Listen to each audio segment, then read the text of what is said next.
निकाय कहाँ जानु र हामी?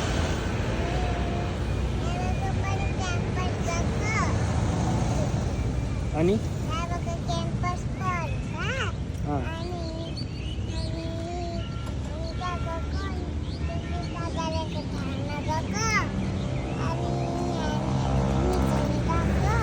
अनि के खाएको? अलि नजिकमा आऊ न।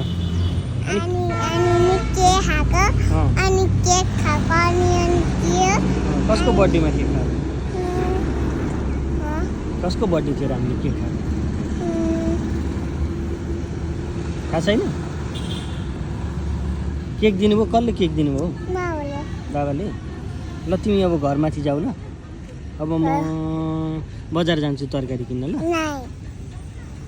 अब तिमीले लान सक्दिनँ नि त म। होइन त्यस्तो कहाँ हुन्छ? हुँदैन। ल यता नजाऊ, त्यता नजाऊ, बाटोको छेउछाउमा।